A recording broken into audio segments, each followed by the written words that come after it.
I'm Mike DeNardo. Let's get right to it. Dr. Watlington, City Council rejected the mayor's rideshare tax, but found $48 million in extra one-time funding for the school district.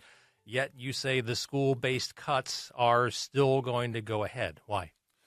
Well, first, let me say we are super grateful to Mayor Parker for her efforts to procure recurring revenue over the next few years so that we can pull back on having to cut 340 school-based positions. All of those folks would then be reassigned to other vacant jobs within the school district. We're also equally thankful to members of the City Council for providing a $48 million one-time infusion of cash into the School District of Philadelphia in the upcoming school year.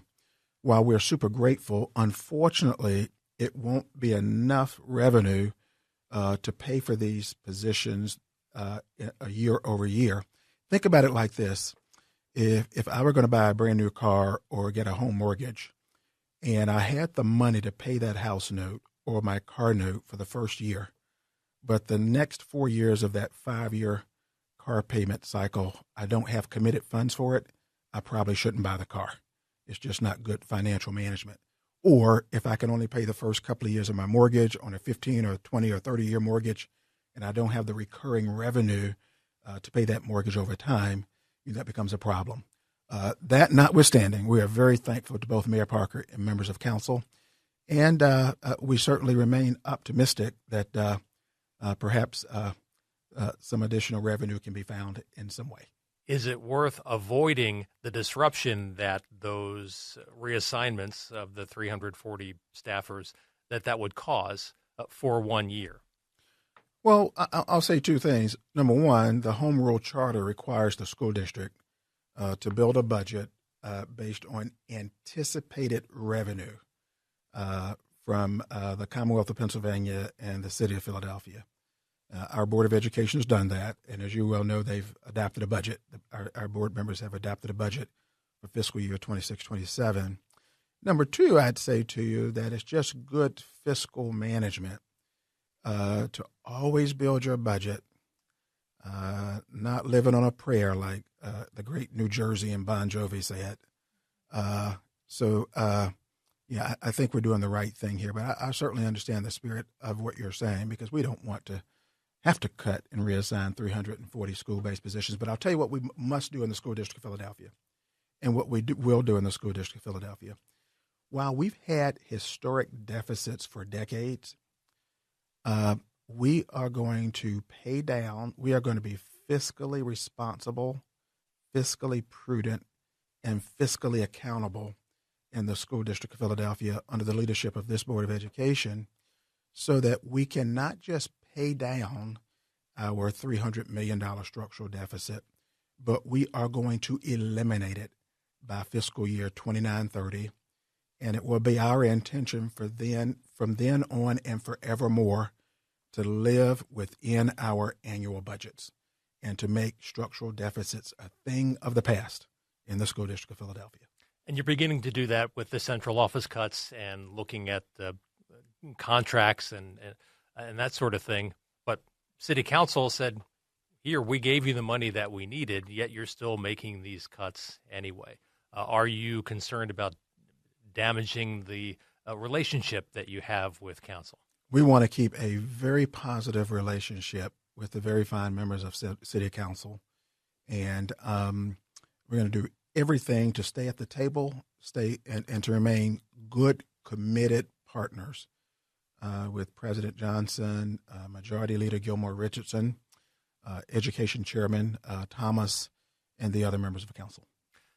They've talked about holding a hearing to look into funding sources for the district. You've said you're agnostic as to the sources of funding, but do you have any ideas for them? Do you have any out-of-the-box suggestions as to where more revenue might be found?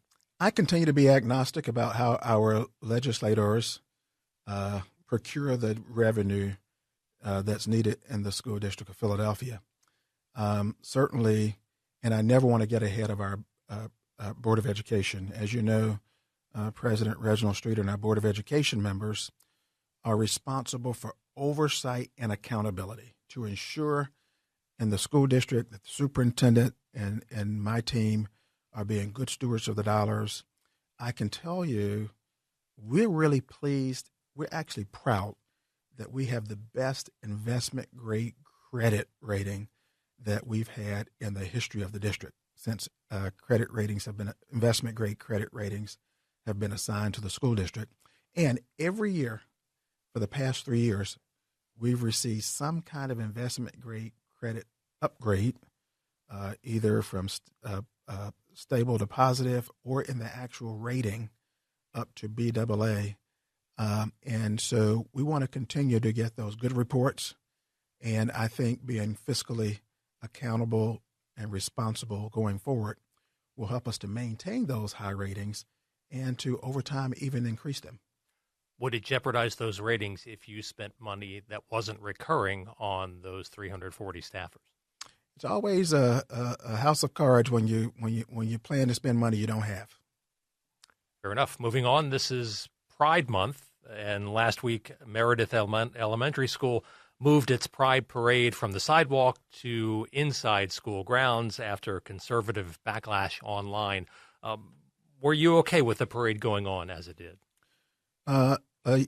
Yes, I think certainly I think the principal took precautions when there were some postings, as I understand it, on social media that raised alarm bells and provided for some concerns. Look, we're celebrating the semi-cinquentennial of this great nation, where those infamous words were authored.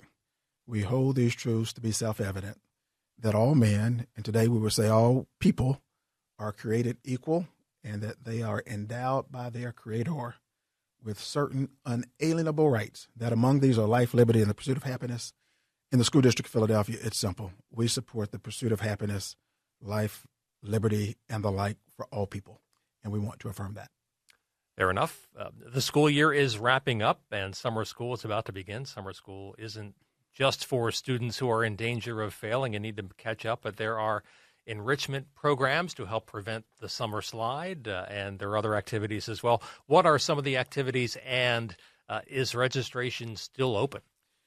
Registration is open. We're excited that we are going to open school buildings, more than 130 of our school buildings, to the tune of more than 21,000 young people who will be in getting some extra help and support this summer. And so we encourage everyone to go to our website at philasd.org to find out more information. So a program might be full, but the deadline is still a fluid one if there is room in that particular program. Absolutely. We're going to on a rolling basis, but first come, first serve. Let me underscore these programs are free. So for parents who have children who are enrolled in grades 1 through 8, first grade through 8th grade, think about enrichment, free meals, camps. I want them to think about field trips, making sure that we're providing opportunities to address our students' physical, mental, and social and emotional health in the summers, keep our kids engaged. They're having some fun and doing some out-of-school learning.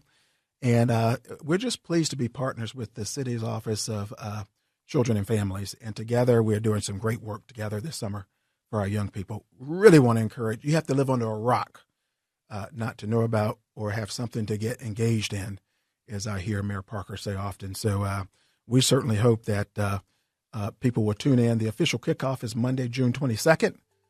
Go to our website, philasd.org, to get all the information. Dr. Watlington, thank you. Summer may be approaching, but there are always education issues to talk about. Send us your suggestions at afterschool@kywnewsradio.com.